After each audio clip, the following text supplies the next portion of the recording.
Oh, it's working.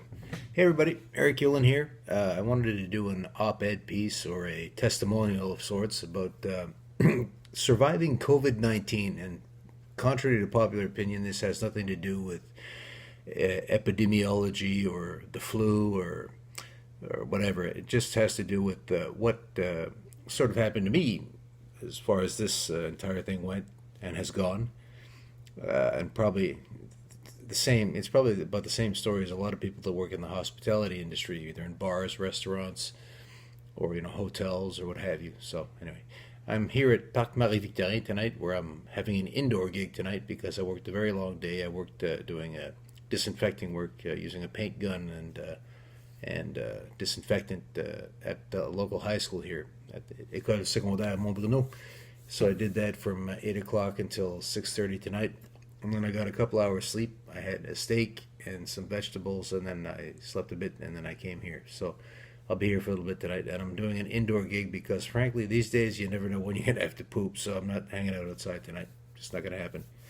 And as usual, I'm here with my trusty flashlight and my Monster Cola. Sorry about the voice, I'm very tired. Monster Java. This is the Swiss chocolate version. Ooh. And then I had my little treats because I need energy to get by it. Yeah, for those of you that said that I lost weight, I probably have. I've been asking around. I don't look at myself a lot these days. I'm too busy. But I do eat. I eat, fast sugary stuff to keep me awake at night. And I do eat, meals every day. I'm just, working off everything that I eat. So that's, I guess, it's the reason why I have no more fat, So basically, yeah, looking back on this whole thing for me started on, strangely enough, speaking of chaos theory, on Friday the 13th. Friday the 13th of March. I was working at the restaurant at Pub de Charlotte, where I still work to this day. It's my daytime gig. I do it 5 days a week. And I work for the city. Usually it was 7 nights a week through the summer, and I work 5 nights a week now, and the 6 days on Saturday. I'm working Sunday this week too, tomorrow. So anyway, doing lots of hours. So basically, Friday the 13th, I was working at the restaurant, and we'd been hearing about coronavirus in Europe, in Italy and Spain in particular, for a few weeks. I guess at that point, I know that the bar that I work at. It's Chinese ownership, like many bars here in Quebec, because our banks won't lend money to our own. We have to wait for people from China to get loans over there and come over here and buy, bars. So one of the co-owners came back from China and was quarantined for 14 days. So we kind of knew that there was something going on. And Friday the 13th, that's it. I remember the dishwasher broke at work, which meant that me and Fred, the noontime chef, had to work like fucking mad, just washing dishes by hand, and the hot water was running out, and it was just a hell of a day, Friday the 13th. And I remember that night that the reservations started dropping off in the restaurant. People were just canceling, and there had been people coming back from Florida, amongst others, for March break or snowbirds, coming back and complaining that they were sick and they thought they'd caught something on the plane. I remember the staff was all up in arms because they couldn't figure out why the hell they were at the restaurant, which is a good question. Haha. And and then the next day I was scheduled to work at the bar, Baldo 5 Out, 1250, here in St. Bruno. And I went in on the 14th, Saturday the 14th, went to work that night. And of course, the clientele has just dropped off at that point. People were fearful. And I remember that the directives came through from Lotto Quebec, who run the video gambling facilities in the bar, the poker machines. Directives had come through as to how to clean the machines and, what to use and what not to use. And I spent the night cleaning the pool tables and the tables and everything else as part of my duties at the bar for the security stuff. And the next day, Sunday the 15th, the shit hit the fan. Of course, it had been an early spring this year. We had an early thaw in February, so my gig at the town had sort of dried up. Putting up the skating rink boards down at the local park here. So that had dried up in February and March, and I guess money had been less than I had expected.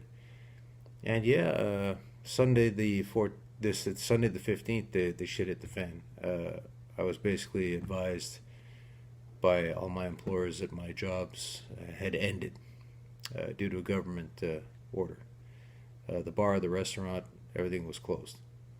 So it was just panic time at that point because there was no COVID plan, there was no money coming in, and yeah, I mean basically I was just basically out of work one day to the next. I lost 3 jobs in one day. Uh, yeah, and I was laid off by the city about almost a month later, maybe 3 weeks later. That's when the news came through saying that we had been laid off. It took a little bit longer. And like I said, there was no PCU here. What we had in Canada was the $2,000 uh, bailout package. That wasn't out yet, so I started scrambling for a job, any kind of job, basically. And yeah, I mean, and I remember being pissed off because I mean, the SOS came through from local employers and chains saying they needed workers, and I mean, I didn't find any work at all. I finally found one job in Montreal that finally didn't take. We'll get into that later. But yeah, I remember them putting out these SOSs saying that they needed workers, and I mean, I think it was just bullshit. People putting out flares trying to find names, in case their guys got sick or whatever. So, and of course, that was a piss off for me because I mean, I needed to work and I wanted to work. So basically, that was it until the bailout package came. And of course, the first few months, basically what was open, you had Home Depot and things like that, and Ronan, home improvement stores and hardware stores were considered an essential service. Walmart was considered an essential service. That's kind of a strange one to this very day.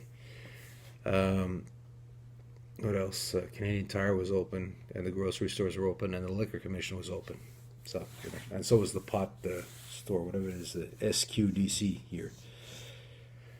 So, I mean, here I was living at home with 2 cats and, by myself. And, what the hell do you do? Well, I started making those cocktails that are probably going to be on this YouTube channel or Instagram, whatever, or Facebook.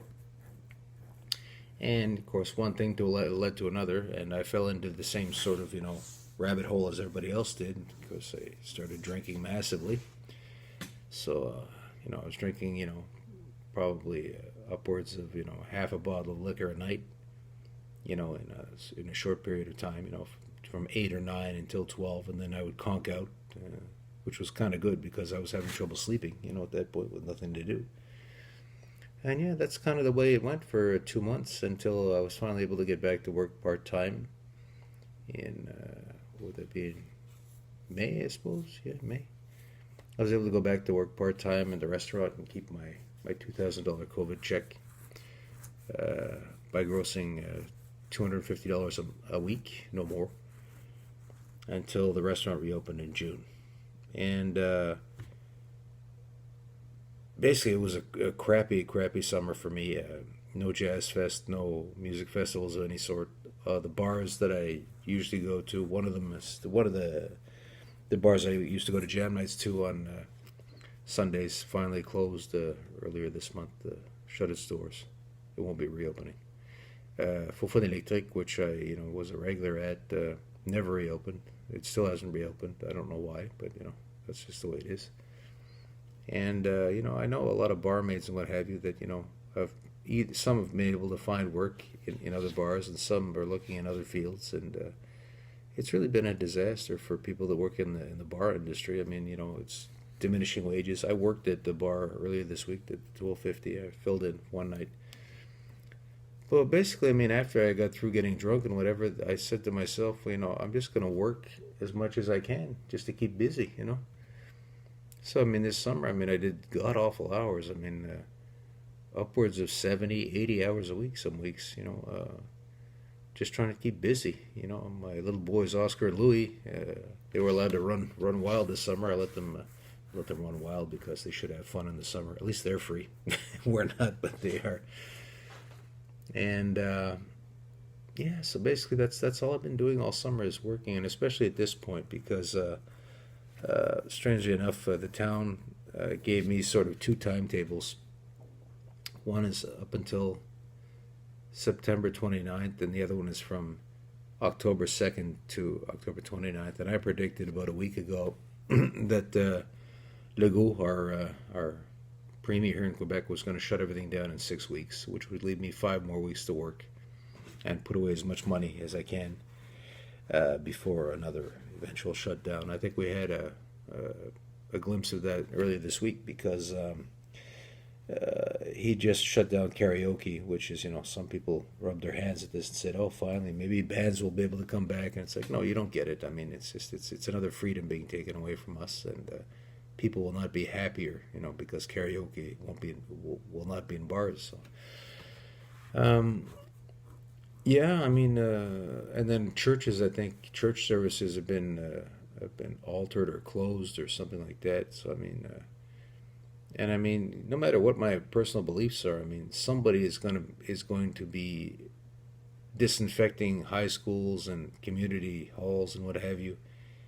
And I mean, I might as well just take the damn work. And of course, I know how to work. That's one thing that anybody who's worked with me or has seen me, I mean, they know that I work lots and I work hard. So I mean, it's I'm not some kind of 90-pound weakling. I could lift my own weight, whatever that is these days. So yeah, that's been my surviving COVID-19 for me has been working. It's kept me from drinking myself to death, or falling into depression, or getting fat, or all the kinds of negative things. Basically, I've worked my way through this. It's good for the soul, and people say to me, "Oh, but you're not making music." Well, actually, I'm making music right now. I'm working with a Hart and Pat Benatar tribute band, which is making great strides musically. We're being able to gel. We've been able to gel fairly quickly so far, and there will be stuff coming from that. Well, I suppose we'll be making a demo and filming something at some point to an eventual, return to music. But yeah, I've been doing legit work. I mean, it's not under the table. It's all legit, So, and of course, my 3 COVID pays will be taxable, which means that I need to put money aside for next spring. That's it, folks. I mean, I don't know how you guys got through this. You're welcome to comment on this and tell me that I'm full of shit if you like. I really don't care, because frankly, if you're a troll, I mean, basically, the only thing keeping me from beating your ass is the fact that you're over there. I don't care much for trolls. I'm a straight up guy. I don't fuck around with that garbage. You're allowed to have your opinion. Your opinions are like assholes. Everybody has one. I don't necessarily want to see it or hear from it. So that's it. That's my way of getting through COVID was, and I mean, I went to all the wrong neighborhoods. I like the wrong side of the tracks. I was born on the wrong side of the tracks, as far as I'm concerned. I went and did what I had to do, and I worked my ass off this summer, and I will continue to work my ass off because it's what will get me through this thing. That's the way I see it. So that's it, folks. I hope that you are well, and I hope that you are not sick. That's not something you want to wish on anyone. And I hope that you're, getting through this as best as you can, because it's just a shitty time in history right now. It's a depressing time, and it's there's no foreseeable exit to this at the time being. And I think that the distrust for the government right now is just at an all-time high, and that's not a good thing either. I mean,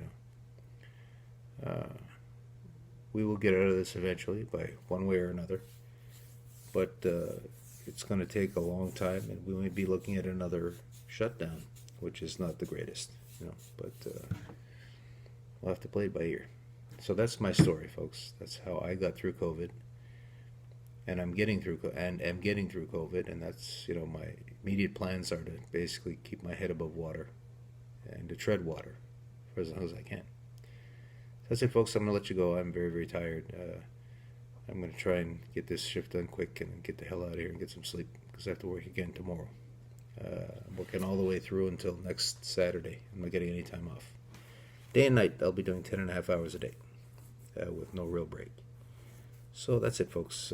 Be well, and I hope that you will find a way to get through this as well as I am, and we will see each other on the other side. Bye-bye now.